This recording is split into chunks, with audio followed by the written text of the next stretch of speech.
Hey, so I know I said I probably yesterday I probably wasn't going to do another discussion about at least the Thursday weather situation. But I think there's probably enough of a couple things going on that I'm going to probably go ahead and just do a quick video. The main thing, well, before I get to the main thing, let's mention that all this freezing fog this morning, which kind of was unpredicted by the miles, even some by the computer guidance, even some light freezing drizzle and black ice type stuff. That's due to some increased moisture coming into the area ahead of that big front tomorrow.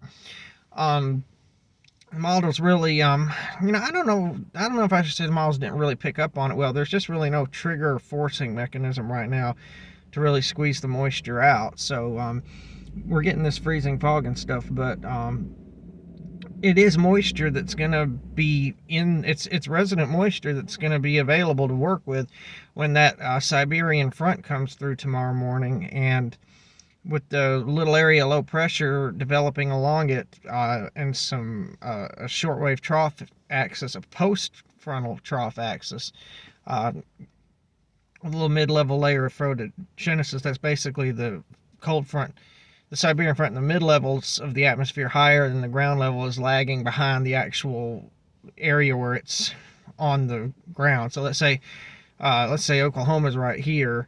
The cold front at the ground is coming in like this, but the cold front in the mid levels is still kind of back here. So it can come through right there at the ground, but it's still up here. And then this little zone between the two, you can get some forcing and get some increased snowfall. And this moisture is going to help that. So if you're a snow fan in Oklahoma or Alabama, there's still one model that's hanging on to maybe a few inches. The North American model. So if you're a snow fan, root for that model tomorrow, because right now it's the only one that's hanging on to some decent, more bullish amounts. Now, when I say decent, I'm not talking like a foot. We're talking like 2 or 3 inches compared to a half an inch to an inch, like what most guidance is saying, like the GFS now, which had been showing some pretty decent amounts earlier in the week. The ECMWF, which never really showed any decent amounts all along. So, and they were all back and forth at one point. So, now, one thing that the NAM could be picking up on is, because the North American model typically does well with Arctic air masses, one thing it could be picking up on is this moisture.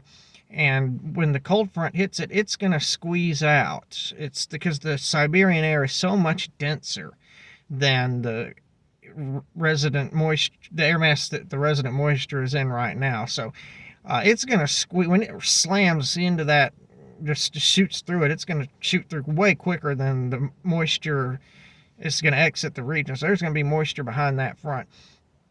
In the lower levels there, the cold air is so dense and so heavy that you could get snow showers and snowfall, light, not heavy, but light, without even the models picking up on it, because that process happens so low on the ground. Most of the models don't account for right there on the ground level.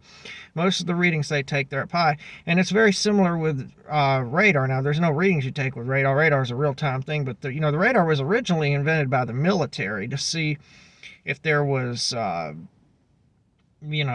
airplanes coming in to bomb you or ships coming in, things like that. It sends a beam out and if it hits something in the air, it comes back to the beam and says, hey, that's where you get a radar echo saying that beam's hitting something, saying, hey, there's something there. That's why snow kind of looks so much lighter on radar than rain, because the raindrops are a lot more solid than a snowflake.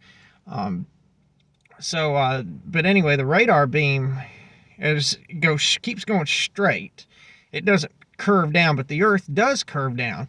So right here where the radar is at Earth, let's say this is the radar, this is Earth, the radar beam shooting out, it'll hit that snow that's developing in the lowest levels of the atmosphere, but as that beam keeps going, the Earth starts curving, but the beam keeps going. So you kind of have something like this. So if that processes of the snow developing are still way down here, that beam's overshooting that. So it's not going to see that coming. That's why a lot of times, there's light snow and moderate snow moving in that's forming in the lower levels of the atmosphere with that real cold air, because it's forming much lower than the radar beam can see. So it doesn't see it coming until it's almost right on top of it. And then all of a sudden, oh, it looks like the snow just came up out of nowhere right at the radar, and then it starts snowing where you're at.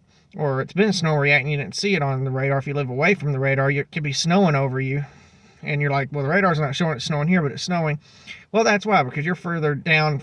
The beam's going so far up above your head that snow is forming underneath the beam and it doesn't see it. It's only going to see it right around the radar. You see that a lot in real cold Arctic air masses. You'll see these little spots like around where a radar site is, and it looks like it's snowing just right around the radar sites, but that's not snowing everywhere. It's because the radar beam only sees it right around it because it's forming in the lowest levels of the atmosphere. That's the case with lake effect snow as well. So as it forms pretty low down. Now, the lake effect snow can kind of tend to tower up, so the radars do a better job of seeing that than the cold air advection snow. But anyway, just that process alone, without even taking the shortwave trough and any enforcing from the shortwave trough and the mid-level photogenesis into account, just a simple air mass clash, I wouldn't be shocked if that squeezed out an inch or two. The same situation for Alabama when it heads that way. You're going to be in a prime area for some of those cold advection snow showers, and maybe even some river effect snow if you are directly downwind of the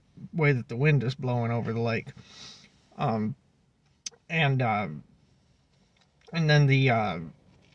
when the system snow, if there is any, you add those amounts onto whatever the light snow you're getting out of the air mass clash.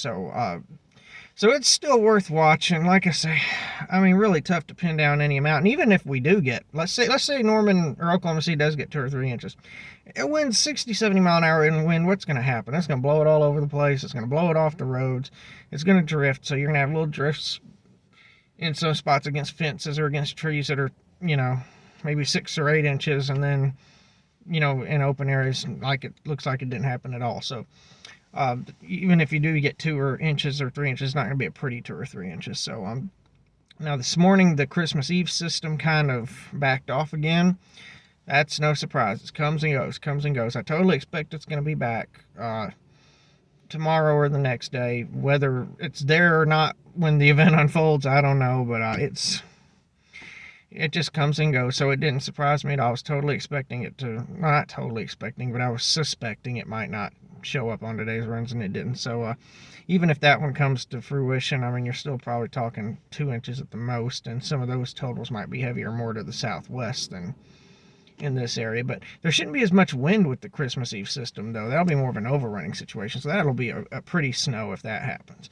So anyway, I'll do a discussion later tomorrow, if it's necessary. So we'll just see how it unfolds.